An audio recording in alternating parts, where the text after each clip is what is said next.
पांडव पुराण का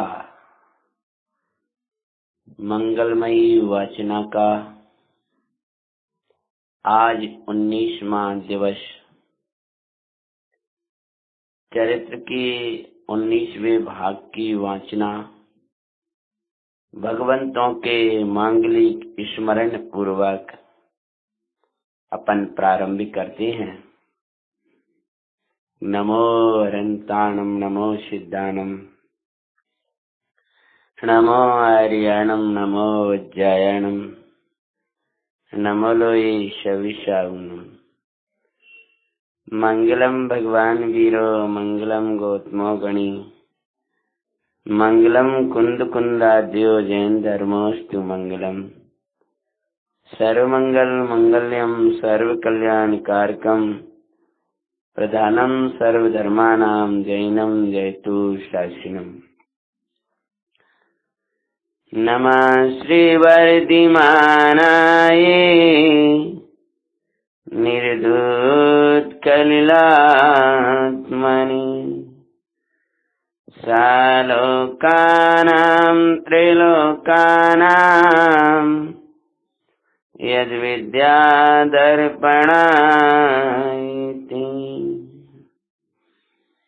वासुपूज्य श्री मल्लिजनैनमि पाशिमावीर,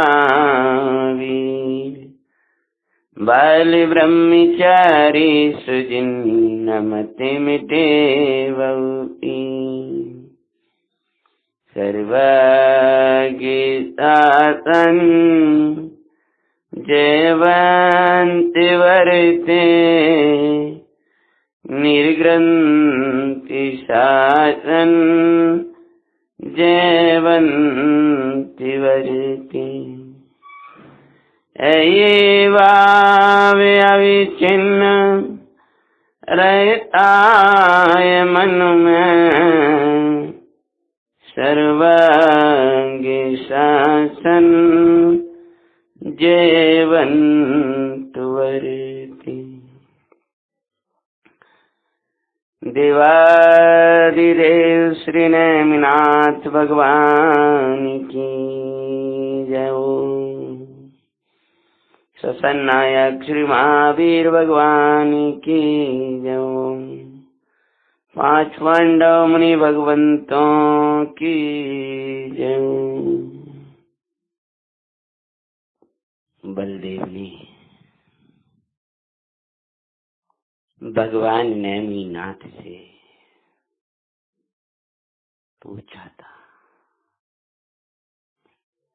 देवों के द्वारा रची हुई है नगरी,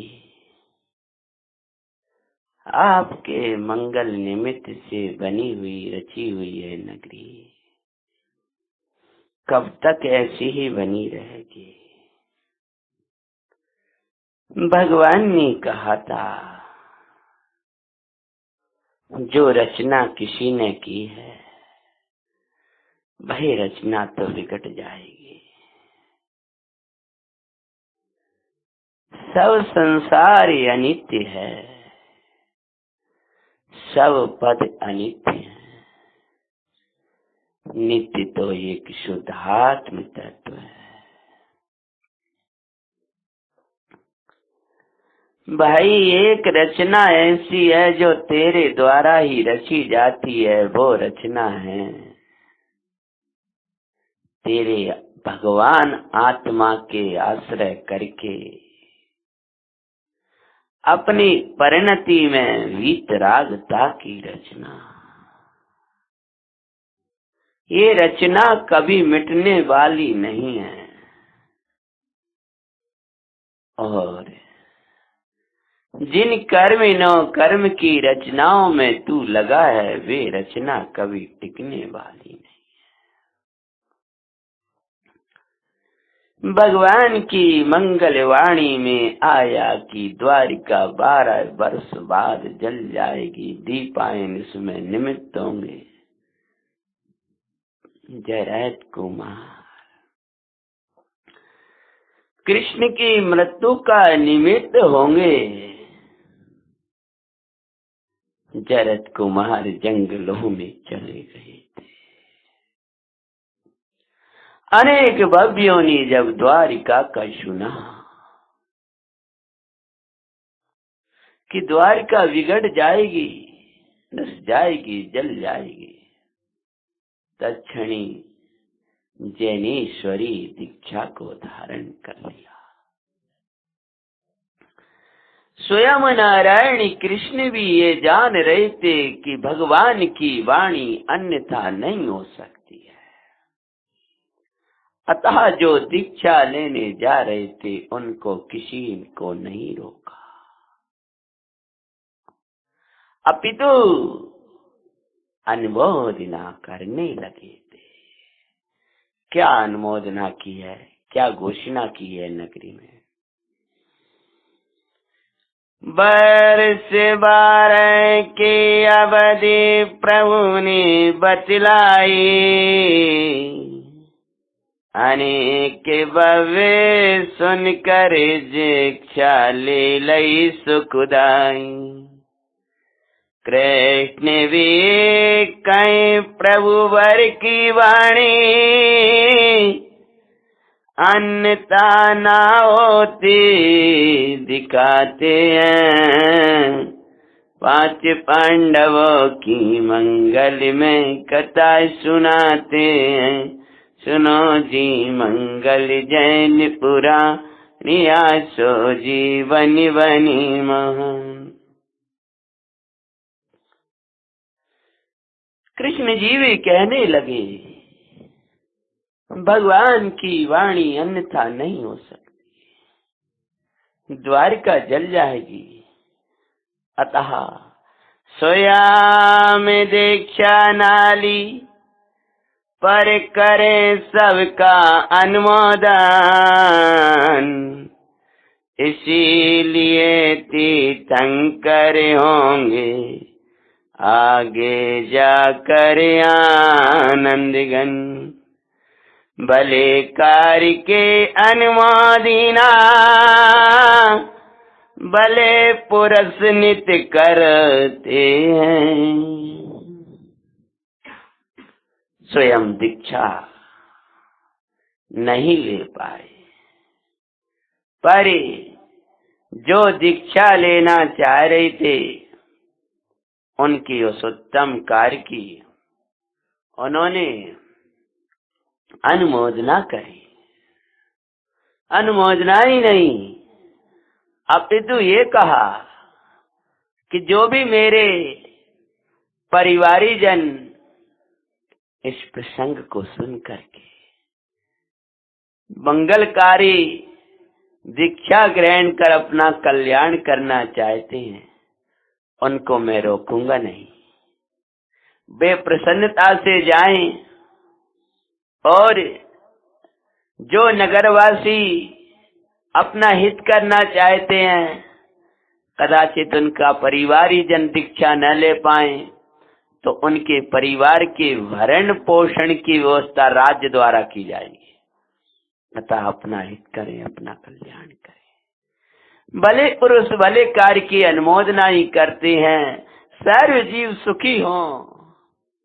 भले ही हम अभी कर्म के भारवश, पुरुषार्थ की कमजोरी वश दीक्षा को ग्रहण नहीं कर पा रहे, भाई के राग वश दीक्षा ग्रहण नहीं कर पा रहे, पर जो करना चाह रहे हैं उनकी हमारी पूरी अनुमोदना है। उत्तम कार्य को करो, कर न सको तो कराओ, और आप कर भी नहीं सकते, आप किसी से करा भी नहीं रहे, पर कोई उस कार्य को कर रहा है तो उसको हृदय से भला तो जानो, उसकी मन से अनुमोदना तो करो, वचन से उसकी प्रशंसा करो, और अपने तन से जो बन सके उसकी सेवा और सहयोग करो। यही हमारा कर्तव्य है। कम से कम उस रूप बर्तन नहीं कर सकते हैं तो बर्तने वालों की अनुमोदन करें।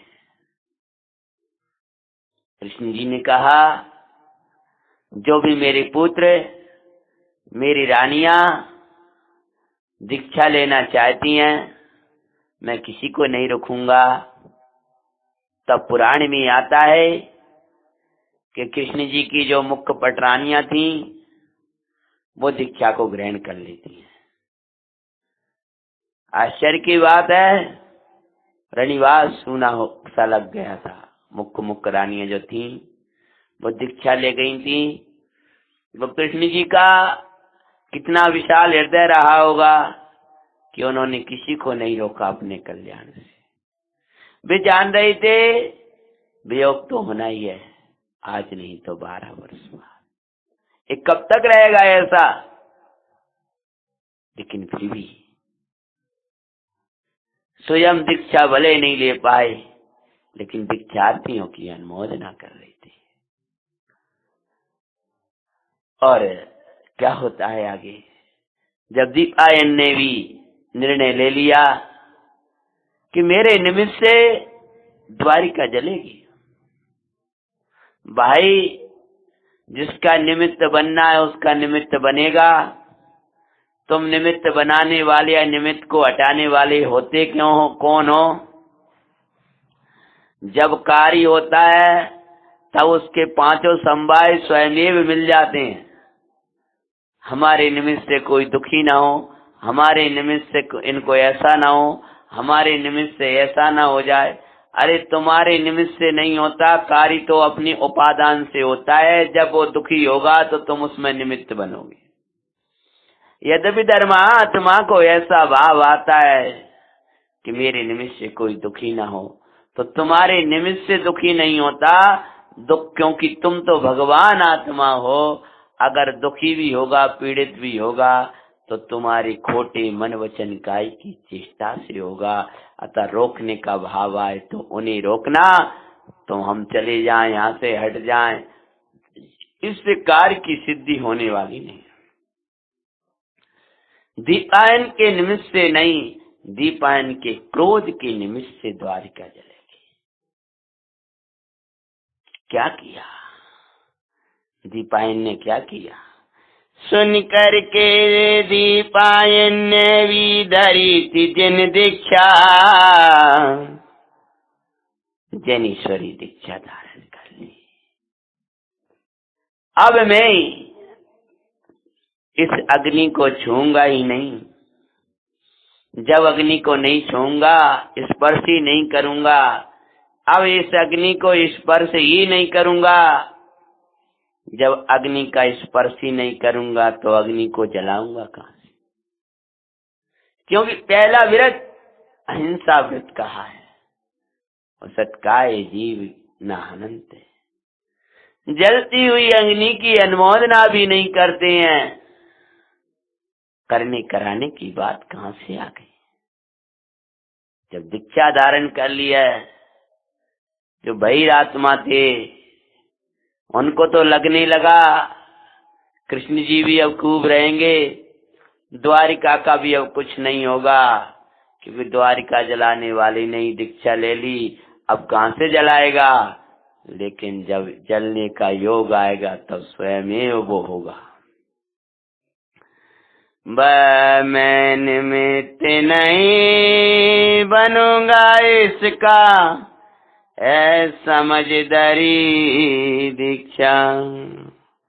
बरस 12 निकलते हुए पता न पाते हैं, 5 पांडवों के मंगल में कथा सुनाते हैं।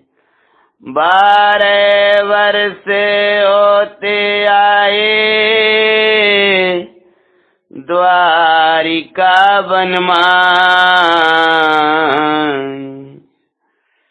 यादवे कुंवरे उसी वन में, वीरमणि को गए दुखुदाई।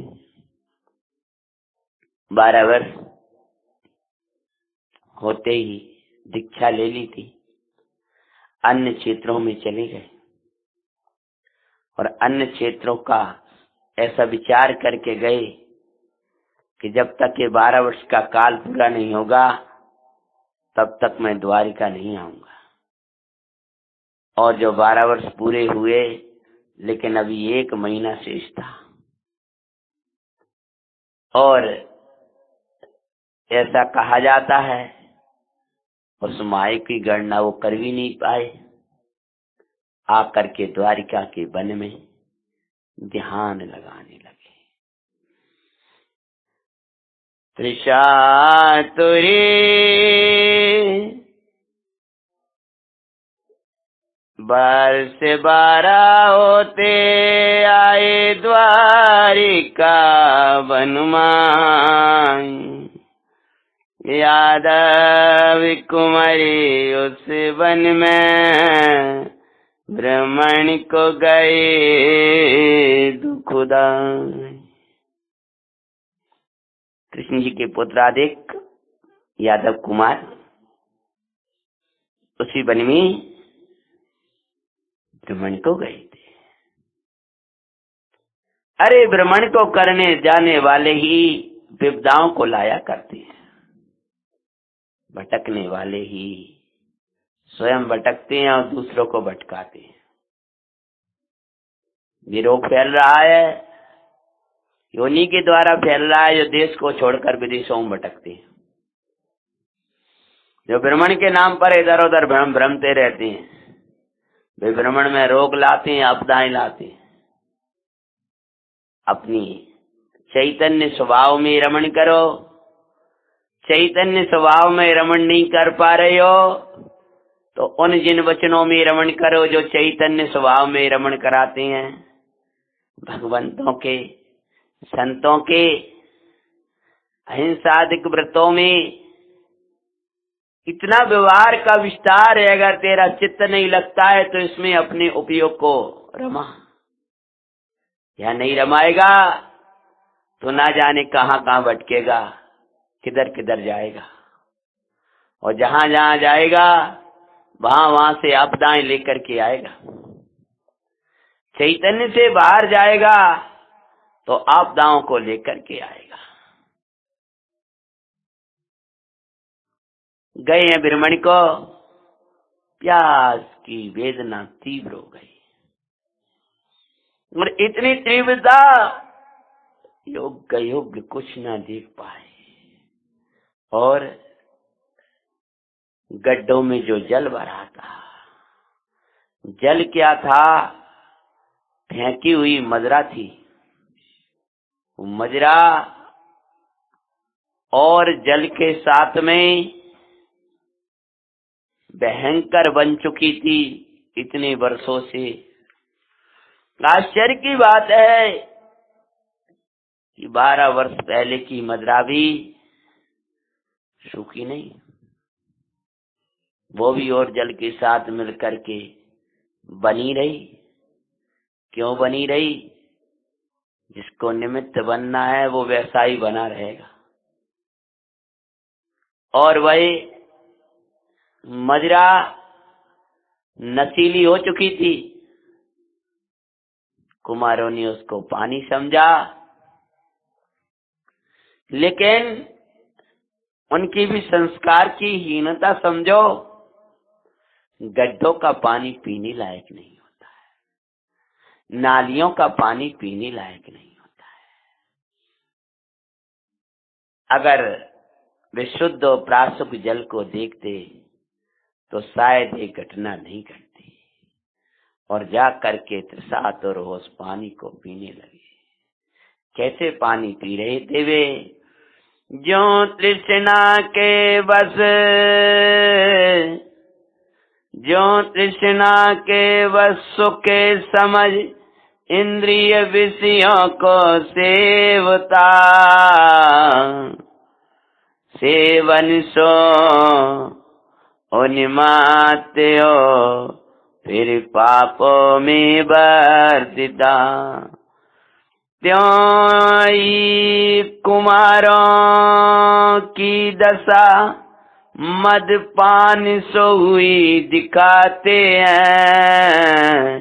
5 पांडव की मंगली में कथा सुनाते हैं। आचरो मंगल जैन पुराण, या सो जीवन बनी महान। भाई जल क्या था? ज्यों ज्यों पीछे गए उन्मत्तता छाने लगी, घूमने लगा चित्त और नशा में झूम गए वे उसका पान करने के बाद में। जैसे विषयों का सेवन करता है, प्यास बुझाने को जैसे जल का सेवन कर मदिरा को पी रहे थे और प्यास बढ़ रही थी, ऐसे ही श्री गुरु कहते हैं सुख के लिए विषयों का सेवन करता है और उनका सेवन करता हुआ उन्मत्त हो जाता है। न्याय अन्याय, योग्य अयोग्य, भक्ष अभक्ष, शील कुशील, हिंसा हिंसा कुछ भी नहीं गिनता जब उन्मत्त होता है तब। कुमारों की वही दशा हो गई और लड़खड़ाते हुए गिरते उठते हुए वन में घूमने लगे और सामने से क्या होता, अरे अरे ये कौन बैठा है, ये कौन बैठा है? तब हाथ में पीछी और कमंडल ध्यान करते हुए दीपायन मुनराज को देखा। दीपायन मुनि योग धरे उसी वन के माय, ध्यान लीन ते भूल गए थे ये क्षेत्र ये कौन भाई। भूल गए थे जिस क्षेत्र में मैं ध्यान करने बैठा हूं वो तो वन का वो क्षेत्र है जो द्वारिका है। द्वारिका नगरी में नहीं गए, द्वारिका नगरी में नहीं गए और जाकर के उस वन में ध्यान कर रहे थे। भूल गए ये वन का कौन सा क्षेत्र है। भाई होनार सर्व निमित्तों को वैसे ही मिला दिया करता है। और क्या किया, समय के आगे किसी की भी बुद्धि चलते ना पाते हैं। 5 पांडवों की मंगल में कथा सुनाते हैं। जो भी जैसा जिस घड़ी में जिस विधि से ओ भाई, होने योग्य ही होता कार्य प्रभु सर्वज्ञ कहे भाई। टालो नहीं समझो भवितव्य जिन स्वामी कहते हैं। जिस द्रव्य का जिस क्षेत्र में जिस काल में जिस निमित्त से जिस घड़ी में जो कुछ होना है भाई वैसा ही होगा। वही संयोग, वही क्षेत्र, वही काल, वही सब निमित्त बनेगा।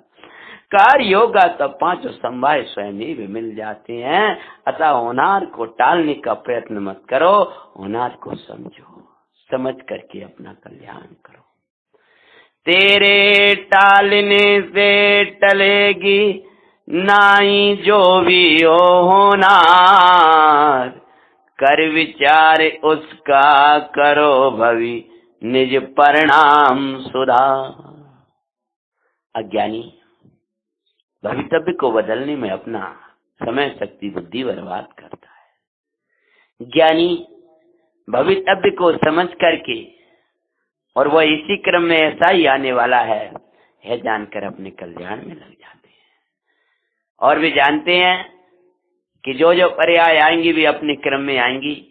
मैं उनका कर्ता धरता नहीं हूं, यह जानकर पर्याय दृष्टि छोड़कर के स्वभाव सन्मुख हो जाते हैं। यही भवितव्य होनार क्रमबद्ध को समझने का उत्तम फल है। क्रमबद्ध समझ का फल स्वभाव तन्मक पुरुषार्थ दिखाते हैं। अरे पांच पांडवों की मंगल में कथा सुनाते हैं। जो जो देखी भी रागिनी। सामने दीपायन के राजकुमार पहुंच गए थे। आ गया था वो काल, जो काल द्वारिका के लिए काल बनना था। जो जो दे समय हो गया था पूरा 12 वर्ष। एक इधर न उधर दिन, पूरे 12 वर्ष आए और राजकुमार सामने खड़े हो गए हैं। जो जो देखी बीती रागिनी, सो सो सी बिरारी। पुरानी कवियों ने भजन लिखा है। अनियोनी कबहु न होए, काहे ओत अधीरा रे। जो जो देखी बीती रागिनी, सो तो बिरारी। समयो एक बड़ो नहीं घटतो, समय ना तो बढ़ेगा ना घटेगा। जिस काल में, जिस द्रव्य का, जिस क्षेत्र में जो भी होना है, और उसी द्रव्य का उसी क्षेत्र में, उसी काल में, उसी निमित्त आदि से, उसी भाव से वैसा ही होगा। घटाव बढ़ाव नहीं हो सकता, फेर बदल नहीं हो सकती। राजकुमारों ने दीपायन को देखा है। दीपायन उन्मत्त बोले, ये दीपायन द्वारिका जलाएगा।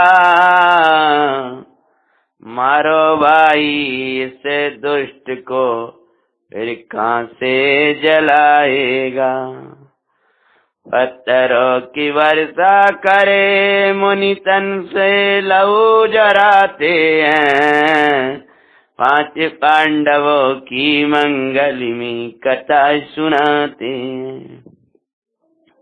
देखो, तुम्हें दिख नहीं रहा? अरे देखो देखो, ये दीपान है, ये वही है जो हमारी द्वारिका को जलाएगा। ये दुष्ट है, घूमता हुआ साधु का वेश धारण करके भी हमारी द्वारिका को जलाने आया है। इसको मार डालो। अगर ये मर जाएगा तो फिर हमारी द्वारिका बच जाएगी। जैसे खोटे परिणामों से पत्थरों को मारना, पत्थरों से मारना शुरू कर देते हैं। नशा में तो थे ही, कुछ होश नहीं था, पत्थरों से मारा है, झरना शुरू हो गया, झरना शुरू हो गया। जो खून रक्त झरना शुरू हो गया है। अरे भाई, नशे में किसी को होश थोड़ी रहता है। उन्मत्तता में उन कुमारों को भी कोई खबर नहीं हम क्या कर रहे हैं, क्या नहीं कर रहे हैं। इसलिए भाई कभी उन्मत्त मत होना, नशा में मत रहना। मिथ्यात्व का नशा, ये कसायों का नशा, ये ऐसा होता है कि जहां कोई ज्ञानी से दिखने वाले जीव भी पागल जैसे दिखाई देते हैं। इसलिए कसायों से उन्मत्त हुआ जीव, मत हुआ जीव, जो नहीं करने योग्य वो भी सब कुछ करता है। क्या किया? पत्थर मारना शुरू कर दिया।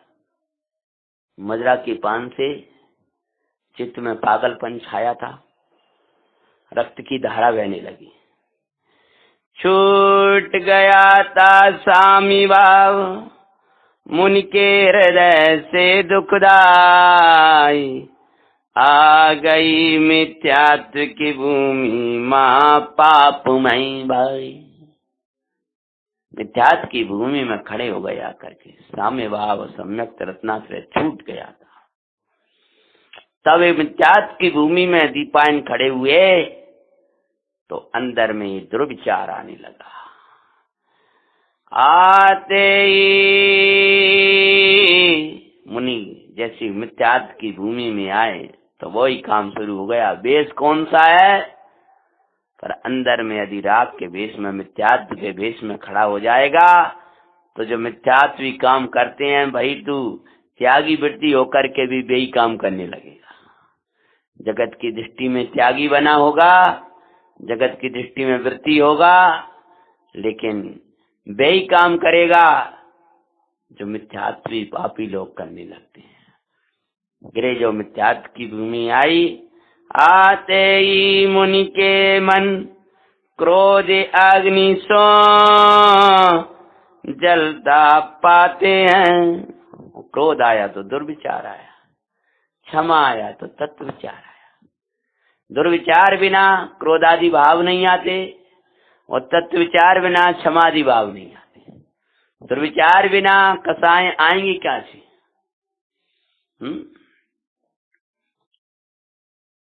इसलिए जब भी कसाए पैदा होती हैं तो दुर्विचार की भूमि में ही पैदा होती हैं, और जब भी निष्कसाई परिणाम क्षमादिक भाव आएंगे वे तत्व विचार की भूमि में आएंगे।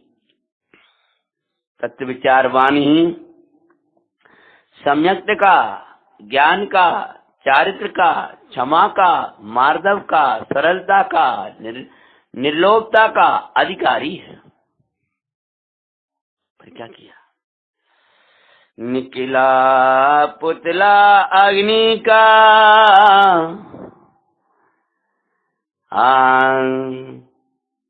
दोरी विचारे किया मैंने। क्या दो विचारान किया? इनके खातिर दीक्षा ली भाई। मैंने तो कितना बड़ा किया कि मैंने द्वारिका छोड़ दी और दीक्षा ग्रहण कर ली। इनकी खातिर मैंने दीक्षा ली, और फिर भी ये मुझे मारते बड़े दुष्ट हैं भाई। और सोचने लगे ये सब राजा के द्वारा फैलाया हुआ षड्यंत्र है, ये पूरी प्रजा ने षड्यंत्र किया, इनको भेजा है, इसलिए इन सबकी महादोष है, ये मुझे मारना चाहते हैं। मैं तपस्वी में किसका क्या करता हूँ, मैं तो इनके क्षेत्रों में भी नहीं रहा हूँ। आज भूल से आ गया था, मुझे पता भी नहीं था, और मेरे साथ ऐसा किया जा रहा है। भूल गए तुम शरीर से न्यारे, कर्मादिक से न्यारे हैं। इन दुष्टों को दंड मिलना चाहिए।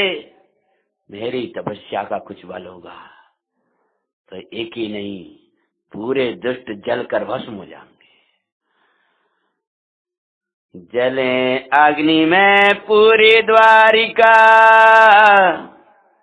क्रोधित उठते हैं। निकला पुतला अग्नि का, पूरी अग्नि जल जाए, पूरा नगर जल जाए, एक ना बचे। और जो ये विचार किया, पुतला निकल पड़ा, जा पूरी द्वारिका को जला गया। निकला पुतला अग्नि का, धू धू कर द्वारिका जल उठी। सभी पुकारे बचाओ, पर कौन सुने वहाँ उनकी। आए कृष्ण बलदेव, केव आए कृष्ण बलदेव, बचाओ पुकारे करते हैं। 5 पांडवों की मंगल में कथा सुनाते हैं। सुनो जी मंगल जैन पुराण, या सो जीवन बनी सरल संसार। भगवान की वाणी, भगवान के वचन शरणा है। बचाओ बचाओ सब कर रहे हैं, कौन बचाए? कृष्ण जी को जैसे ही पता चला अग्नि जली कहां से, निमित्त कौन हुआ, दीपायन तो दिखती नहीं। नगर से पता चला कि दीपायन को कुमारों ने पत्थरों से मारा है। दौड़े दौड़े दोनों भाई गए, हाथ जोड़ चरण पकड़े, हे गुरु महाराज क्षमा करो क्षमा करो क्षमा करो, हे क्षमा मूर्ति, इतने जीवों को हमको बचाओ, क्षमा करो, त्राही त्राही त्राही। प्रार्थना करी कृष्ण बलभद्र ने दीपायन सो, दो अंगुली उठाई का बस तुम्हें बचोगे दो। और क्या बोले, अंगुली उठा करके कि बस तुम और बलभद्र बचोगे, और कोई भी इस अग्नि की ज्वाला में बचने वाला नहीं है। तब घबरा करके लौटे और जो हो सकता है वो प्रयत्न करने लगे। समुद्र का पानी, समुद्र के बीचों बीच द्वारिका रची थी, तो समुद्र का पानी भर भर कर उस पर डालने लगे। पानी डाला परेगी का कार्य करते दिखाते हैं। पानी डाला है, लेकिन वो पानी ऐसा लग रहा है जैसे आपकी भाषा कहें तो पेट्रोल अथवा घी डाल करके ज्यों और बढ़ती है, त्यों तो उस पानी ने घी का काम करना शुरू कर दिया। थोड़ा पानी डाले और अग्नि और जलने लगे, और जलने लगे। बहुत से भावी को भाविना के बल से देखो देव उठा। उससे भव्य निरंतर भावनाएं बातें रहते थे दीक्षा की, और दीक्षा की घड़ी आ नहीं पाई थी, ले नहीं पाए, आंखों में आंसू बहाते रहते थे। लेकिन उनकी भावना के बल से कुछ देवों ने उस अग्नि में से उनको उठाया, निकाला, और क्या किया, नैमिनाथ के चरण कमल माही उनको पहुंचाए। दीक्षित हुए धन्य भावना का फल दिखलाते हैं, आज पांडवों की मंगल में कथा सुनाती हैं। प्रभुवर के समूह शरण में ले जाकर के उनको छोड़ दिया, और जाकर के उन्होंने ज्ञानेश्वरी दीक्षा धारण कर ली। अंतःकरण की भावना यदि फलीभूत ना हो तो ब्रह्मांड शून्य हो जाएगा। उस अग्नि की ज्वाला में से भी निकाल करके प्रभु के समूह शरण में पहुंचा दिया। माता पिता को बचाने का प्रयास करते दो भाई, कोई बचता नजर नहीं आया। सोचे माता पिता को तो बचा लो, रथ में बिठाया है माता पिता को, लेकिन पर बचा न पाए हो निराश, बड़े हैं दो भाई। हाथी लगाए वे नहीं खींच पाए, बड़े बड़े बलशाली हाथियों के द्वारा नहीं लगा खिंचा रथ। तब हजारों हाथियों का बल जिनमें था, वे बलदेव और नारायण दोनों ही उस रथ में लग जाते हैं। लेकिन पुराणकार कहते हैं कि एक अंगुल भी रथ छिगा नहीं, और आवाज आती है, हे कृष्ण, हे बलभद्र, व्यर्थ प्रयत्न मत करो, तुम दो के अलावा इस ज्वाला से बचने वाला कोई नहीं है।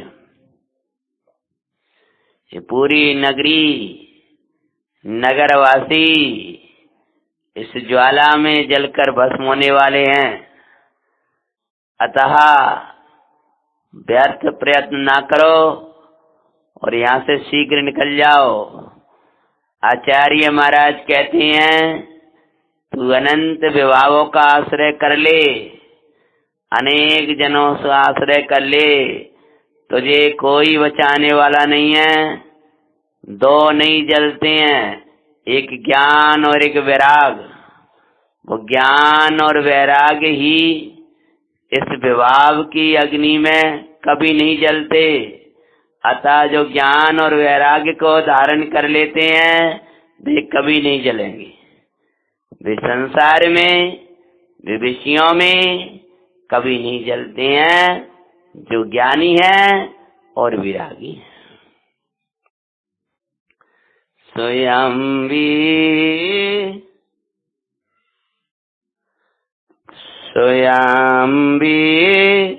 रथ में लगे पर रथ चलता ना पाते हैं। ऐसे बलशाली भी उदय से अधिक देखो कुछ न कर सके।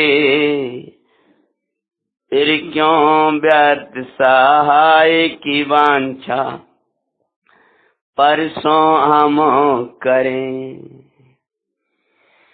पापी उदय में नहीं सहाय का निमित्त पाते हैं।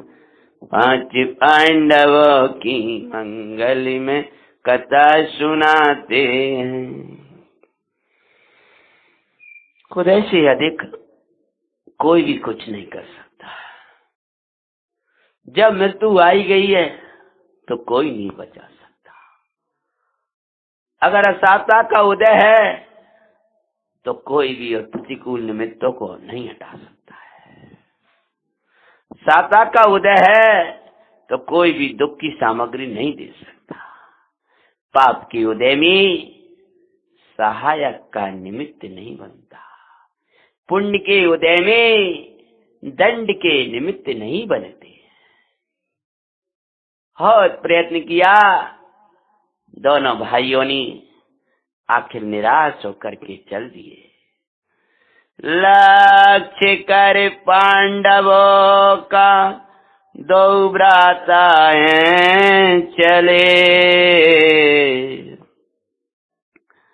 हजारों देव सेवक जिनके, हजारों देव सेवक जिनके, आज अनाथ हो के चले। उदय में ऐसी दशा पुण्य बानों की भी पाते हैं। पांच पांडवों की मंगल में कथा सुनाते हैं। सुनो जी मंगल जैन पुराण आसो जीवन बनी मां। दोनों भाई आंखों में आंसू झरते हुए अपने महलों को, रानियों को, प्रजाजनों को, माता पिता को अग्नि में जलता हुआ जीवित अवस्था में ही छोड़ करके आंखों में आंसू भरते हुए चल दिए। उदय के आगे ओ भाई कोई कुछ भी न करता भाई।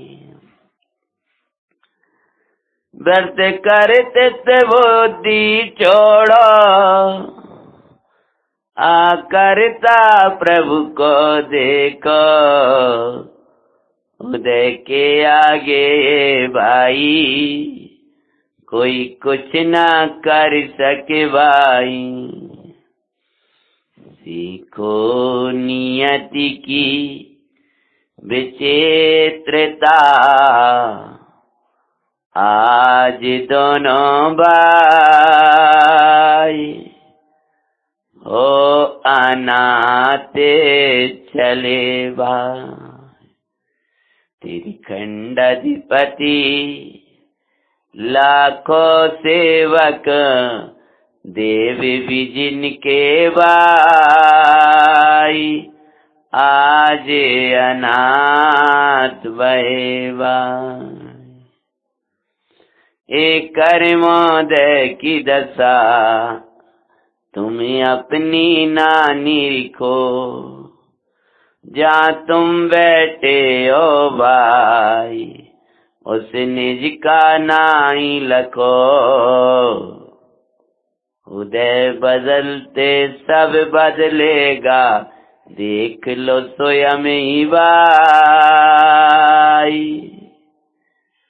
आज ये दोनों भाई अनाथ हो करके चले नगर से भाई एक सेवक भी न बचा जो सेवा करता भाई कुछ साथ नहीं है साथ बस एक धर्म ही इनके भाई देखे लो तुम आई भाई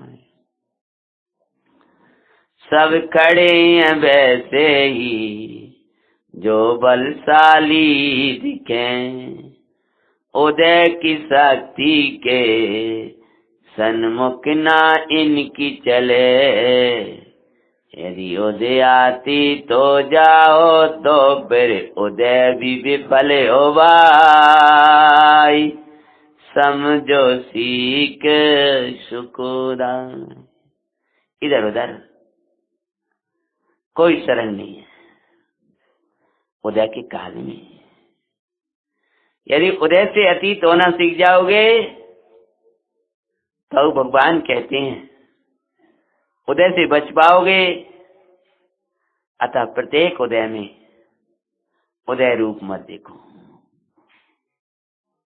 उदय का दुख उदय में बैठ करके कभी मत मैटो उदय से पार होकर के देखो दुख तुम्हें दिखेगा ही नहीं दोनों भाई दुख का वेदन करते हुए आंखों में आंसू भरे हुए चले जा रहे थे और जाते जाते कहाँ पहुंचे पांडवों का लक्ष्य करके पांडवों की ओर राज्य की ओर जा रहे थे श्री कृष्ण को तृषा ने सताया था दुख का चलते ना बनता पहुँचे थे कौशाम्बी वन मजा चलते चलते आ गए थे कौशाम्बी के वन में जिस कौशाम्बी के वन में जरद कुमार पहुंचा था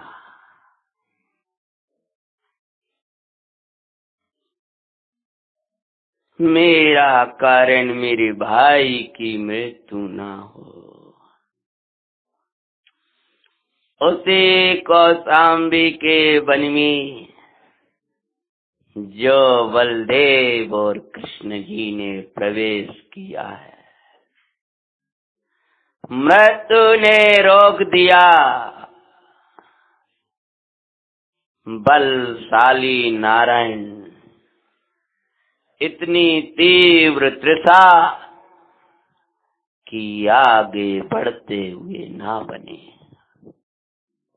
कृष्ण बोले हैं बलदेव से भैया बलदाऊ भैया बलभद्र अब मुझसे चलते नहीं बनता बलदेव जी बोले हैं भैया थोड़ा और चल ले मुझसे चलते नहीं बनता तुझे छोड़कर मैं कहाँ जाऊं चलते हैं दोनों कहीं जल मिल जाएगा तो मेरे से तो बनता नहीं है आप ही देखो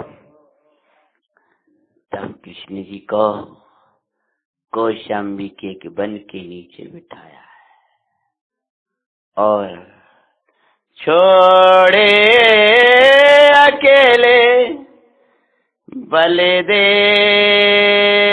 जी जल लेने को चलते हैं। 5 पांडवों की मंगल में कथा सुनाते हैं। देखो, कर्म ने अकेला कर दिया। भाई भी था, वो भी छूट गया। राजपाट सेवक सब छूट गए। वृक्ष के नीचे बलदेव जी बोले हैं, तू अमृत पान कर भैया मेरे, नमोकार के सुमरण से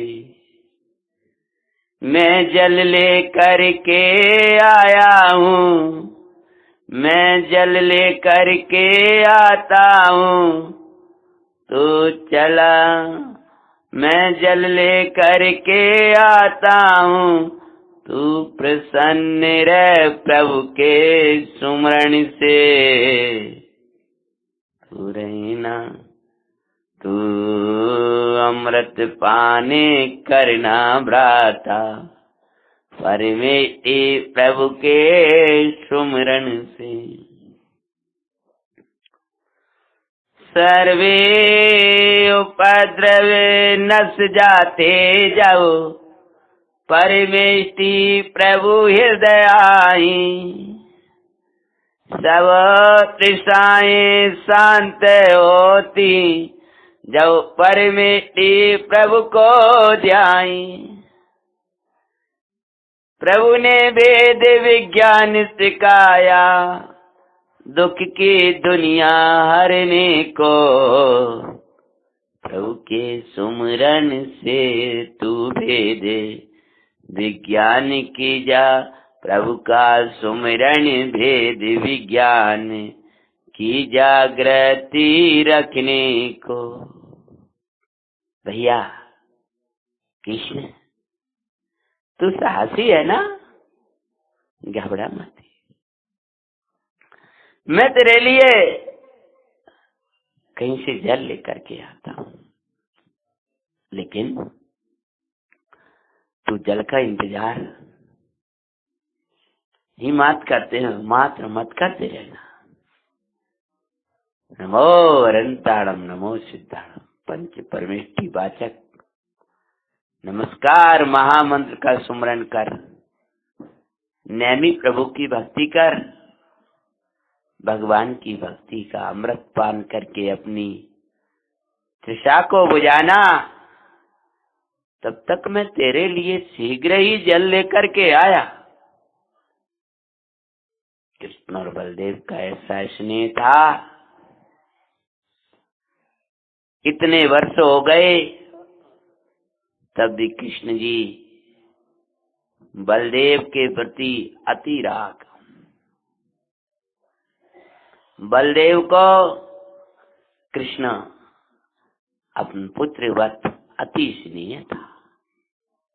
स्नेह से बोले हैं, भगवान का सुमरन करना, अकेले हो अकेले मत देखना, परमेष्टि भगवान को साथ में रखना। प्रभु बिन ना कोई भी सहारा, जो दे धोखे का किनारा, मेरे वीरन तू सुमरण करना, दुख हरने प्रभु दुख हरने को अभिकारा, जिन नाम ही अमर सहारा, भवसागर तारणियारा। कैसी विपदा अपने ऊपर है, कभी कल्पना भी नहीं करी अरे, पर उदय की दशा है न्यारी, तू समझ व्रात सुखकारी। जो प्रभु ने कहा वही होता, मूड़ मूड़ व्यर्थ ही, मूड़ बन व्यर्थ ही, पर का बोझा ढोता। समझो तत्व हो अभिकारा, जिन नाम ही हमको सारा। भाई को गले से लगाया है और अकेला छोड़ करके मुड़ मुड़ के देखते हुए, मन ही नहीं हो रहा था बलदेव जी का कैसे अकेला छोड़कर जाऊं ऐसी दशा की अवस्था में। लेकिन कृष्ण जी से चलते नहीं बन रहा था, चले गए वे। थके तुम कृष्ण जी चलते चलते थक गए थे और इसीलिए उस छाया में भगवान का सुमरन करने लगे। लेट गए अपने पीतांबर को ओढ़ करके और निद्रा लग गई। थके ते कृष्ण पीतांबर ओढ़े, कंकड़ीली भूमि पर सो रहे। तीन खंड के स्वामी की दशा निरख क्यों तीन खंड के स्वामी थे, कैसी दशा को पा रहे। मुकमल पे बिस्तरों पर सोने वाले, सेवाएं करने वाले हजारों रानियां जिनकी सेवा करने वाली, आज भूमि पर एक कपड़ा ओढ़े हुए और ऐसे पड़े हुए हैं, कोई देव पानी पिलाने वाला नहीं है। उदय से अधिक कोई कुछ करने में समर्थ नहीं है। उदय क्षण के बदलते हुए भाभी देखो देर न पाती हैं। रंग महल मखमल की सेज हजारों रानियां करें सेव। देव भी सेवक बन के खड़े रहते पहले के दिवसों को देख। हजारों रानियां जिनकी सेवाएं किया करती थी, देव भी सेवक बन करके खड़े रहते थे। जिनके चक्र आदि के भी रत्नों की सुरक्षा के लिए देव खड़े रहते थे, और आज एक देव भी कोई सहायता करने वाला नहीं है कि आकर पानी भी पिला दे। आज भूमि पर असहाय पड़े लग, क्यों हम न चेतते हैं। पांच पांडवों की मंगल में कथा सुनाते हैं। सुनो जी मंगल जैन पुरानिया, सो जीवन बनी महा। बलदेव जी जल को लेने गए, कृष्ण जी लेटे हुए हैं, निद्रा लग गई है। और उसी समय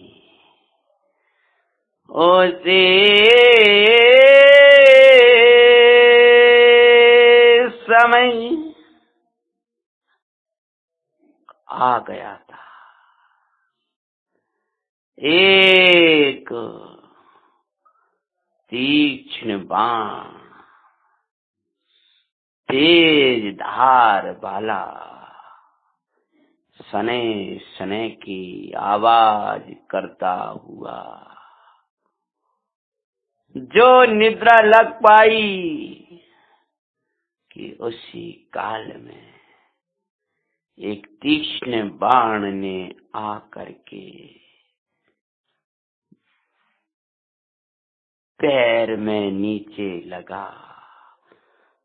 उसे पीतांबर ओढ़े थे और नीचे पूरा बाण पदम में नीचे आकर के झनझनाता हुआ चला आ रहा है। और लग गया। छोड़ा बाण पैर में लगा, पीड़ित ओ करे बिलखन। कौन है? धोखे से मारने वाले तू कौन है? रक्त की धारा बहने लगी। कौन है जिसने वो बाण छोड़ा है? आखिर भाई के लिए ही दीक्षा ली, भाई के लिए ही जंगल में आया। दीक्षा तो दीपायन ने ली थी, और वो भाई को कैसे मार रहा है? क्यों मार डाला बाण उसने? क्या जानबूझ करके मारा है कि धोखे से लगा है? बलदेव जी पानी ला पाएंगे कि नहीं ला पाएंगे? जब बाण लगाने वाला कौन है, वो कैसे सामने आएगा? क्या कहेगा? कैसे कृष्ण जी की देह छूटेगी? पांडवों का क्या चरित्र बनेगा? कथा का शेष कथा आगे की अपन अगले दिवस वांचेंगे। कौन ने बाण दिया है? बाण देने वाले को देखने के लिए अगले दिवस आकर के कथा का श्रवण करना। अभी का समय हो गया। देवादिदेव श्री नेमिनाथ भगवान की